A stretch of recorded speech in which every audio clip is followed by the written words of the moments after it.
आदरणीय मेरे प्रिय दोस्तों और भक्तों, एक बार फिर श्री विष्णु महापुराण में छठे अध्याय में प्रवेश करते हुए सहर्ष आपको बताने जा रहा हूँ कि यह चारों वर्ण की व्यवस्था, पृथ्वी विभाग और अन्न आदि की उत्पत्ति के बारे में यह अध्याय हमें बताता है। दोस्तों, इस अध्याय में चातुर्वर्ण व्यवस्था और पृथ्वी विभाग तथा अन्न आदि की उत्पत्ति का वर्णन दिया गया है। दोस्तों, उम्मीद करता हूँ कि आप इस वृतांत को बहुत ही ध्यानपूर्वक सुनेंगे। बहुत ही काम आने वाला यह वृतांत श्री विष्णु महापुराण से लिया गया है। दोस्तों, श्री मैत्रेय जी पूछते हैं कि हे भगवान, किसको पूछते हैं? श्री पराशर जी को पूछते हैं कि हे भगवान, आपने जो अर्वाक श्रोता मनुष्य के विषय में बताया है, उनकी सृष्टि ब्रह्मा जी ने किस प्रकार की, विस्तार पूर्वक बताइए। श्री प्रजापति ने ब्राह्मण आदि वर्ण को जिन जिन गुणों से युक्त किया और जिस प्रकार रचा तथा उनके जो जो कर्तव्य कर्म निर्धारित किए, उन सभी का वर्णन हमारे समक्ष कीजिए। तब श्री पराशर जी बोले, क्या बोले कि हे द्विजश्रेष्ठ, जगत रचना की इच्छा से युक्त सत्य संकल्प श्री ब्रह्मा जी के मुख से पहले सत्व प्रधान प्रजा उत्पन्न हुई। तदनंतर उनके वक्षस्थल से रजः प्रधान और जंघाओं से रज और तम विशिष्ट सृष्टि हुई। हे द्विजोत्तम, चरणों से ब्रह्मा जी ने एक और प्रकार की प्रजा उत्पन्न की, वह तमः प्रधान थी। ये ही सब चारों वर्ण कहलाए। इस प्रकार हे द्विज सतम, ब्राह्मण क्षत्रिय वैश्य और शूद्र, ये चारों क्रमशः ब्रह्मा जी के मुख वक्षस्थल जांघ और चरणों से उत्पन्न हुए।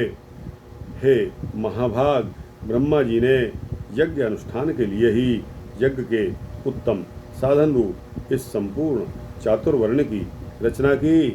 हे धर्मज्ञ, यज्ञ से तृप्त होकर देवगण जल बरसाकर प्रजा को तृप्त करते हैं, अतः यज्ञ सर्वथा कल्याण का हेतु है। जो मनुष्य सदा स्वधर्मपरायण, सदाचारी, सज्जन और सुमार्गगामी होते हैं, उन्हीं से यज्ञ का यथावत अनुष्ठान हो सकता है। हे मुने, यज्ञ के द्वारा मनुष्य इस मनुष्य शरीर से ही स्वर्ग और अपवर्ग प्राप्त कर सकते हैं तथा और भी जिस स्थान की उन्हें इच्छा हो उसी स्थान पर जा सकते हैं। हे मुनिस्तम, ब्रह्मा जी द्वारा रची गई वह चातुर्वर्ण विभाग में स्थित प्रजा अति श्रद्धायुक्त, आचरण वाली, स्वेच्छा अनुसार रहने वाली, संपूर्ण बाधाओं से रहित, शुद्ध अंतःकरण वाली, सत्कुलोत्पन्न और पुण्य कर्मों के अनुष्ठान से परम पवित्र थी। उसका चित्त शुद्ध होने के कारण उसमें निरंतर शुद्ध स्वरूप श्री हरि के विराजमान होने से उन्हें शुद्ध ज्ञान प्राप्त होता था, जिससे वे भगवान के उस विष्णु नामक परम पद को देख पाते थे। फिर त्रेतायुग के प्रारंभ में हमने तुमसे भगवान के जिस काल नामक अंश का पहले वर्णन किया है, वह अति अल्प सार वाले यानी कि सुख वाले, तुच्छ और घोर दुखमय पापों को प्रजा में प्रवृत्त कर देता है। हे मैत्रेय, पराशर जी कह रहे हैं, हे मैत्रेय, उससे प्रजा में पुरुषार्थ का विघातक तथा अज्ञान और लोभ को उत्पन्न करने वाला राग रूप अधर्म का बीज उत्पन्न हो जाता है। तभी से उसे वह विष्णु पद प्राप्ति रूप स्वाभाविक सिद्धि और रसोल्लास आदि अन्य अष्ट सिद्धियां नहीं मिलती। उन समस्त सिद्धियों के क्षीण हो जाने और पाप के बढ़ जाने से फिर संपूर्ण प्रजा द्वंद्व वास और दुख से आतुर हो गई। तब से उसने मरुभूमि, पर्वत और जल आदि के स्वाभाविक और कृत्रिम दुर्ग और पुर तथा खरवट आदि स्थापित किए। खरवट पहाड़ या नदी के तट पर बसे हुए छोटे छोटे टीलों को कहा जाता है। हे महामते, उन पर आदिकों में शीत और घाम आदि बाधाओं से बचने के लिए उसने यथा योग्य घर बनाए। इस प्रकार शीतोष्ण से बचने का उपाय करके उस प्रजा ने जीविका के साधन रूप कृषि तथा कला कौशल आदि की रचना की। हे महामुनि, धान, जौ, गेहूं, छोटे धान्य, तिल, कांगनी, ज्वार, कोदों, छोटी मटर, उड़द, मूंग, मसूर, बड़ी मटर, कुल्थी, राई, चना और सन, ये 17 ग्राम्य औषधियों की जातियां हैं। ग्राम्य और वन्य दोनों प्रकार की मिलाकर कुल 14 औषधियां याज्ञिक मानी जाती हैं। उनके नाम हैं धान, जौ, उड़द, गेहूं, छोटे धान्य, तिल, कांगनी और कुल्थी, ये 8 तथा श्यामाक, समा, निबार, वनतिल, गवेधु, वेणुयव और मरकट यानी के मक्का, ये 14 ग्राम्य और वन्य औषधियाँ यज्ञानुष्ठान की सामग्री हैं और यज्ञ इनकी उत्पत्ति का प्रधान हेतु है। यज्ञों के सहित ये औषधियाँ प्रजा की वृद्धि का परम कारण हैं। इसलिए इस लोक और परलोक के ज्ञाता पुरुष यज्ञों का अनुष्ठान किया करते हैं। हे मुनि श्रेष्ठ, नित्य प्रति किया जाने वाला यज्ञ अनुष्ठान मनुष्यों का परम उपकारक है और उनके किए हुए पापों को शांत करने वाला है। हे महामुने, जिनके चित्त में काल की गति से पाप का बीज बढ़ता है, उन्हीं लोगों का चित्त यज्ञ में प्रवृत्त नहीं होता। उन यज्ञ के विरोधियों ने वैदिक मत, वेद और यज्ञ आदि कर्म सभी की निंदा की है। वे लोग दुरात्मा, दुराचारी, कुटिलमती, वेद विनिंदक और प्रवृत्ति मार्ग का उच्छेद करने वाले ही थे।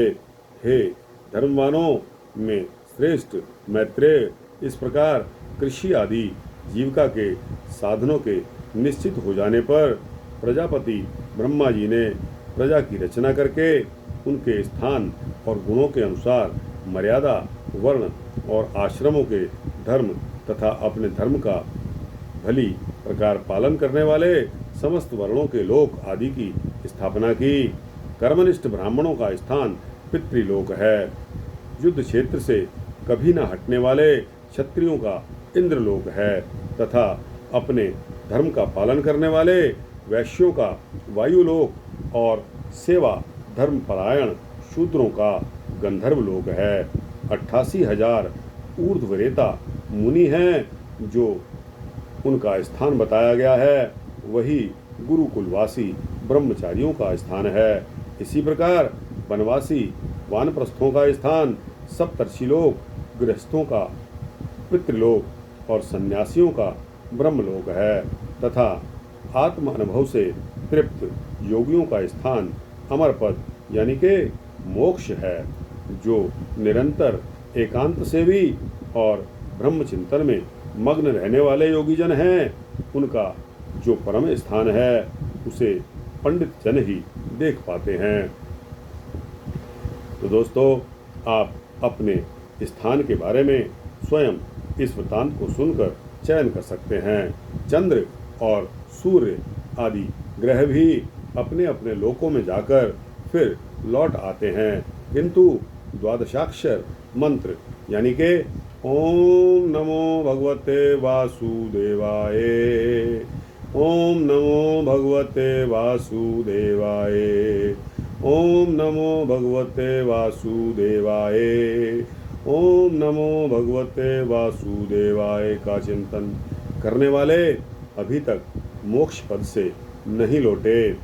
तामिस्त्र, अंध तामिस्त्र, महा रैरव रैरव, असिपत्रवन, घोर, कालसूत्र और अवीचिक आदि जो नरक हैं, वे वेदों की निंदा और यज्ञों का उच्छेद करने वाले तथा स्वधर्म विमुख पुरुषों के स्थान बताए गए हैं। तो दोस्तों, नरकों के भी क्लासिफिकेशन है। नरकों में तामिस्त्र, अंध तामिस्त्र, महारैरव रैरव, असिपत्रवन, घोर, कालसूत्र और अवीचिक, ये नरकें बताई गई हैं। और दोस्तों, इससे पहले मैंने जो आपको स्थान बताए थे, एक बार फिर उनका परिचय आपके समक्ष कर रहा हूँ कि हे महामुने, जिनके चित्त में काल की गति से पाप का बीज बढ़ता है, उन्हीं लोगों का चित्त यज्ञ में प्रवृत्त नहीं होता। उन यज्ञ के विरोधियों ने वैदिक मत, वेद और यज्ञ आदि कर्म की सभी की निंदा की है। वे लोग दुरात्मा, दुराचारी, कुटिलमती, वेद विनिंदक और प्रवृत्ति मार्ग का उच्छेद करने वाले ही थे। हे धर्मवानों में श्रेष्ठ मैत्रेय, इस प्रकार कृषि आदि जीविका के साधनों के निश्चित हो जाने पर प्रजापति ब्रह्मा ने प्रजा की रचना करके उनके स्थान और गुणों के अनुसार मर्यादा, वर्ण और आश्रमों के धर्म और अपने धर्म का भली भांति प्रकार पालन करने वाले समस्त वर्णों के लोक आदि की स्थापना की। दोस्तों, अब आता है 32 और 33, जिसमें दिया गया है कर्मनिष्ठ ब्राह्मणों का स्थान पितृलोक है। युद्ध क्षेत्र में पीछे न हटने वाले क्षत्रियों का स्थान है इंद्रलोक तथा अपने धर्म का पालन करने वाले वैश्यों का वायुलोक और सेवा धर्म परायण शूद्रों का गंधर्वलोक कहा जाता है। 88,000 ऊर्ध्वरेता मुनि हैं, उनका जो स्थान बताया गया है वही गुरुकुलवासी ब्रह्मचारियों का स्थान है। इसी प्रकार वनवासी वानप्रस्थों का स्थान सप्तर्षिलोक, गृहस्थों का पितृलोक और सन्यासियों का ब्रह्मलोक तथा आत्मानुभव से तृप्त योगियों का स्थान अमरपद यानी कि मोक्ष है। जो निरंतर एकांत सेवी और ब्रह्मचिंतन में मग्न रहने वाले योगी जन हैं, उनका जो परम स्थान है उसे पंडित जन ही देख पाते हैं। तो दोस्तों, एक बार फिर पढ़ने से मैं आपको यह क्लियर कर सकता हूँ कि गृहस्थों का जो स्थान है उसको पितृलोक कहा जाता है। दोस्तों, इसी के साथ यह छठा अध्याय श्री विष्णु महापुराण का यहाँ समाप्त होता है। आपको कैसा लगा? अच्छा लगा हो तो इसको लाइक और शेयर करके अपने दोस्तों, भक्तों, मित्रों, जिज्ञासुओं तक पहुँचाना। अपनी राय कमेंट सेक्शन में अवश्य देना। आपकी राय मेरे लिए ईंधन का कार्य करती है। दोस्तों, इस चैनल को आप सब्सक्राइब करेंगे तो आपको इसी तरह के सूक्ष्म भक्ति वृत्तांत मिलते रहेंगे। जय श्री विष्णु हरि, जय श्री हरि विष्णु।